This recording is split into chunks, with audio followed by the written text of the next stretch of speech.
So, why did you become a candidate, and what would you like to achieve?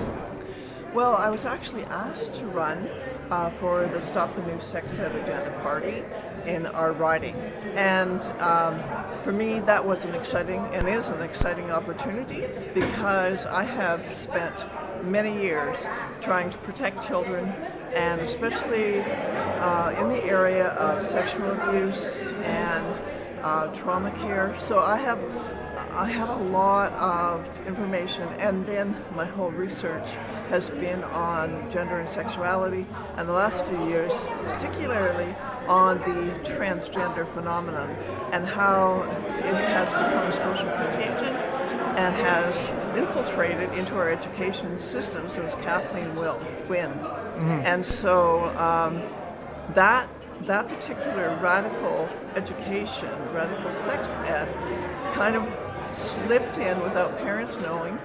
It's part of a huge agenda with WHO and UNESCO. So this is not just about our riding, it's a much bigger picture. And it really is about deconstructing families. It's about annihilation. I mean, the whole thing is about annihilation, from abortion issue to euthanasia, and now medicalizing and mutilating young children. Their bodies will never be the same. You know, and the new fad now is nullism. I don't know if you've heard of that, but that is, so it is the total removal of genitals so that the individual, and these young children are being sucked into this. They have no sexuality. Well, of course, they still have feelings. Well, they have, because they're prepubescent. it's just horrendous what's happening to our children. And so that's why I am running, because I want to get this stuff out of our school system. It's evil. It's very evil. I hear you. And then I'm wondering if you or your party is aware of global resource limits that limit what governments can achieve. Like, say, our oil is running out and we don't have enough minerals for a green transition and things like that. I'm not really aware of that. No? That's interesting, though. Yeah, so, there's different estimates, but basically we've been in net energy decline since 2014, and that's what globally, global hunger has been increasing, and things have been kind of like they're spending more money, but less is being delivered. But that's just because we don't have as much surplus energy to go around. And then we actually have a new thing that kicked in, was basically the last large oil field, the Permian. It peaked last year. And so now, globally, we have nowhere to go but down. And so we're going to have even less energy. And with about 10 to 20 years, we probably won't be able to do industrial agriculture or commuting to work by car or any of that stuff. And so, considering that, would you support the human right to land so that people can still grow their own food, firewood, families, and businesses? Well, it's interesting what you're saying, because I think you are already seeing a back to the land movement with young people. And I mean, I'm not sure what you mean by human rights land. So it would be under security of person. So in the charter, it's based on the supremacy of God, and we've got some rights listed, and there's security of person. And if you go back to the Bible, in Micah 4:4, which is read every Remembrance Day, they read it out loud, and it's that God commands that everybody have enough land to grow their own grapes and their own fig trees. The grapes is the food, and the fig trees is the firewood, and then they will be unafraid. They will feel secure. So that's security of person. Well, I really agree with land ownership to have the ability to grow what you need. I really, really agree with that. I'm not sure how that works for huge cities.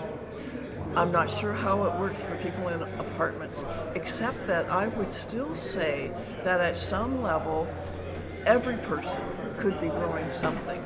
And then I go back to what I was saying tonight about community gardens, resources, shared resources, and the ability to have regulations so that you can have chickens or eggs, that you can have those, that individuals can have those kind of things. Because I think in the future, what we're going to find out is that we are going to need to have those things operating in our lives, and for our own families, we have to be able to sustain, first of all, our own family and then our community. So that's kind of where I am with all of that. Yeah, and I know you mentioned earlier about the community gardens, and that is a very good effort, and definitely because it takes 5 years for people to learn to grow their own food.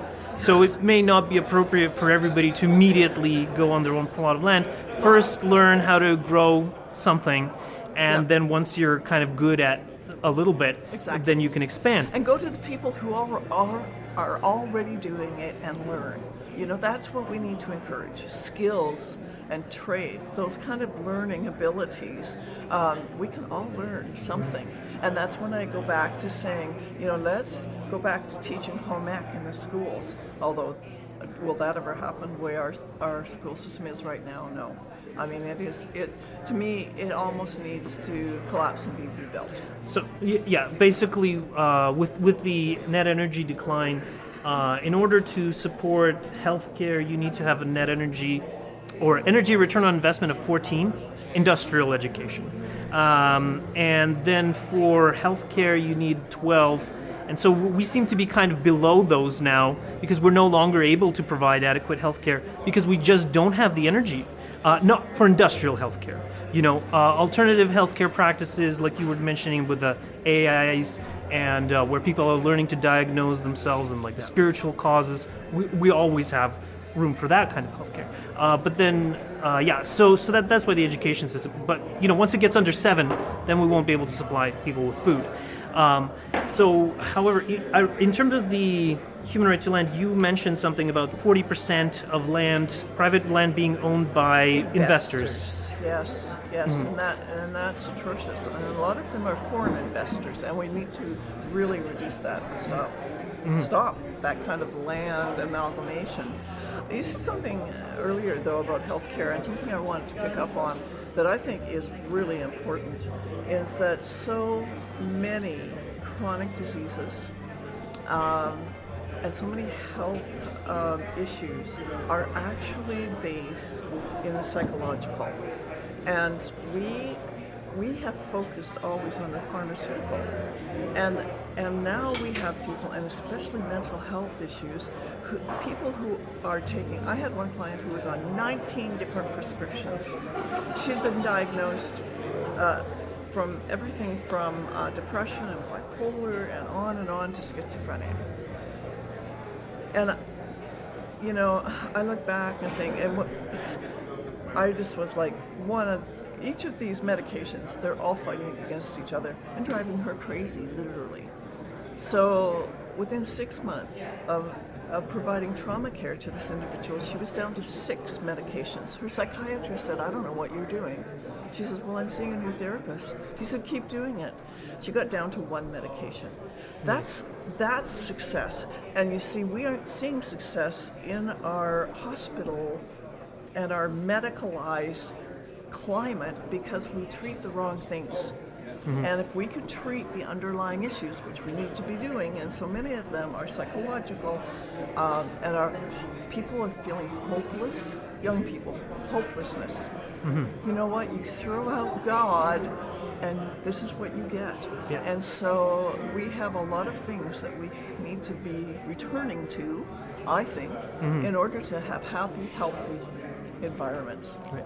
And you bring up a good point also with the land. So that's 40% of the privately owned land. And then it's notable that in Canada, only 11% of the land is actually even available for private ownership. So because 89% is held by the Crown. In Ontario, it's 84% of the land is held by the Crown. Okay. And they're not releasing any of that land because they will only sell it off fair market value. So based on the values of real estate that's already on the market. This is government land, our land, really. And I would say this: I have a son who lived on Crown land, off grid. out west, and that was his desire. You know, he had this little camping thing, and it got very lonely for him. So he had to. But you know, there's something to be said about, hey, excuse us, this actually is belonging to Canadians. So why is the government exercising total control over all of these things? And I think we have to question all that. Yeah, and that's a good point. Like from my understanding, a lot of it is the Crown land is used by a few wealthy families to basically plunder at will, and then they give the government a few cents per acre in return. And it's been kind of that way since the founding of the nation, and no one's bothered to change it. So follow the money. Yeah, That's what you yeah. say. Yeah. So and then in terms of how to implement it, so in PEI, for example, Land Protection Act limits it that only physical human beings are allowed to own land. And if you have a corporation, it depends on the physical beings that are in that corporation, and then there's a maximum limit that any human being can need. Okay. And so we could have a Land Protection Act that sets these limits, and then anyone who has more than their fair share of the land would have to sell onto the free market to other people who are eligible, so are citizens and want to buy. And that will greatly reduce the prices because you're no longer competing with speculators. Well, there's only something I would see not helpful with that, and that is farmland.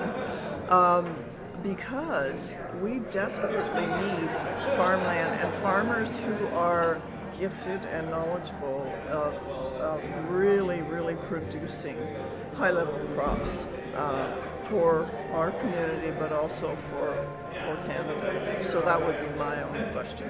So the PEI, they put the upper limit at 1,000 acres.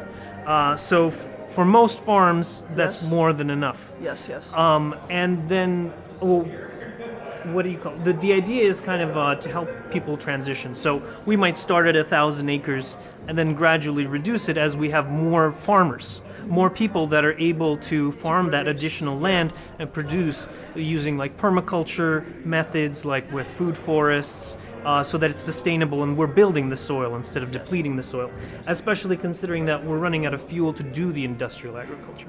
Well, there will come an end to all of those. I am absolutely freezing. Oh, sorry. So Okay, I'm okay, going to okay. have to go. Last question. Sure.